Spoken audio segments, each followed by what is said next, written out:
Une capsule maintenant dédiée aux automatismes et leur place importante, essentielle dans l'apprentissage des mathématiques. Nous nous intéresserons ici, nous le contextualiserons dans le cadre des nouveaux programmes de mathématiques pour l'enseignement de spécialités en classe de terminale à partir de la rentrée 2020. Les automatismes dans l'activité de mathématiques sont absolument essentiels afin de stabiliser des connaissances, mais aussi des méthodes et des stratégies. 3 éléments absolument essentiels de l'activité mathématique. Dans cette capsule, je vais vous proposer d'abord un parcours du programme de l'enseignement de spécialité pour l'année de terminale. Et dans un deuxième temps, le parcours ou l'étude rapide du document ressources EduScol appelé automatisme, qui permet de mûrir une stratégie d'enseignement de ces automatismes au travers d'activités rituelles. Alors, du côté des programmes officiels, pour la spécialité de terminale générale, on a donc une place dès le préambule qui va être donnée, une attention dès le préambule qui va être donnée aux automatismes. Donc, un enseignement exigeant qui vise à développer le maximum la compétence des élèves dans l'activité mathématique. Donc, compétences que l'on va continuer à travailler dans la perspective et dans la continuité des cycles précédents, donc autour des compétences cherchées, modélisées, représentées, raisonnées, calculées et communiquées, ces compétences étant vraiment au cœur de l'activité de résolution de problèmes. Mais la résolution de problèmes, faire face à des situations nouvelles ou authentiques, nécessite pour les élèves de prendre des initiatives, d'imaginer des pistes de solutions et de s'y engager. Et tout ceci sans s'égarer. Et pour ce faire, on nous rappelle l'importance de disposer d'automatismes. Ces réflexes vont être favorisés par la mise en place d'activités rituelles. Et là, on bascule vers finalement la mission de l'enseignant. L'élève doit disposer de ces réflexes. On va l'aider, l'accompagner à les créer, les installer grâce à des activités rituelles. Et dans la partie, les quelques lignes directrices pour l'enseignement, il est rappelé l'équilibre que l'enseignant doit veiller à établir entre les différents temps d'apprentissage. Et parmi ces 6 qui sont pointés, on retrouve en dernière ligne les rituels. Donc, pour l'enseignant, il est vraiment nécessaire de définir une stratégie à l'année, une stratégie d'enseignement, dans lequel on va pouvoir faire des choix d'activités, décider les formes que vont prendre ces rituels et aussi les objectifs de travail qu'elles vont servir. C'est dans cette réflexion que le document ressources proposé sur EduScol va nous permettre de prolonger le travail.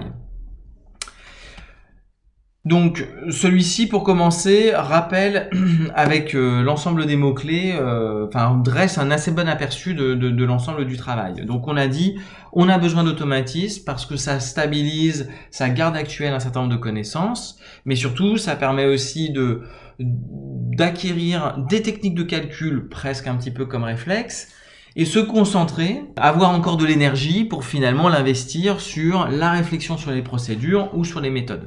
Et donc pour l'enseignant, va se poser la question de cette progressivité et des choix des exercices, QCM, vrai-faux, le travail de l'oral, le traitement de l'erreur. À la page 2, on retrouve donc ces éléments qui sont donnés avec une phrase qui me semble essentielle, celle de la tension entre ce travail de l'enseignant de construire et d'entretenir des automatismes, que tous ces automatismes touchent bien à des connaissances, mais aussi à des procédures, des méthodes et des stratégies, et que tout ceci rentre dans une entreprise de long terme. Donc on récupère nos élèves en terminale pour arriver à relever l'ambition importante sur la réflexion, la démonstration par exemple, eh bien il faut se garantir et avoir depuis longtemps commencé à faire acquérir des automatismes aux élèves. Sans quoi nos élèves ou une partie d'entre eux vont se noyer dans des développements techniques plutôt que de retenir l'entreprise générale, peut-être le raisonnement. Des éléments de continuité, donc on repointe un petit peu le traitement de l'erreur, peut-être de réfléchir à la place que l'on donnera justement à l'oral, qui favorise les interactions, qui permet vraiment de verbaliser, de mobiliser le vocabulaire. Et puis enfin, surtout des conseils de modalité, puisque jusqu'à présent, on a surtout pour rappeler l'importance qu'avaient les automatismes. Je pense qu'on en est tous conscients et convaincus. La question est maintenant comment finalement l'organiser dans le cours. Et là, le document ressources propose justement réellement des entrées assez pragmatiques pour réfléchir sur l'enseignement. Premièrement, la temporalité. Donc, cette pratique des automatismes et donc surtout les activités rituelles doivent être une pratique régulière, régulières, fréquentes et courtes. Et il est recommandé qu'elles durent moins de 10 minutes, correction comprise, et qu'elles puissent par exemple se structurer en 2-3 questions. Les types de tâches, nombreux.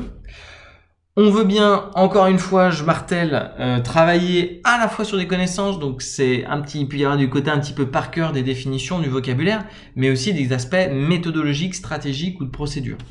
Donc on a intérêt de veiller à une variété d'exercices, donc des QCM, des vrais-faux, mais aussi des choses qui vont tenir plus de la question-réponse, ou interpeller les élèves sur des questions par exemple méthodologiques. Alors avec justement des formats du type mais comment peut-on faire pour prouver l'égalité entre ces deux expressions? Et là on attend de faire un point sur différentes méthodes qui ont été travaillées. Je vais démontrer l'égalité en prouvant que la différence est nulle, en mettant en évidence des chaînons d'égalité pour passer d'un membre à l'autre, etc.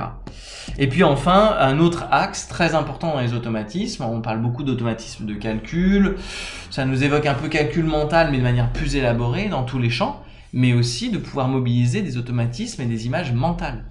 Donc à ce titre, les fonctions de référence l'illustrent bien, et donc peut-être c'est l'occasion donc de mettre en scène des dialogues entre des représentations de données, des lectures de graphiques et des résolutions d'équations. Enfin, donc un exemple est donné donc d'organisation de l'année. Bon, malheureusement, il est décliné avec les thèmes du programme de première, mais ici donc on termine sur cette idée donc de définir une programmation à l'année. Essayez donc d'aborder tous les thèmes et qu'à chaque séance on ait à la fois une question sur le thème en cours mais aussi sur des thèmes qui précèdent pour justement les prolonger dans la durée et les faire travailler sur un temps un petit peu plus long. Alors la forme proposée est la suivante, donc un tableau un petit peu aride, j'en explique un peu les éléments.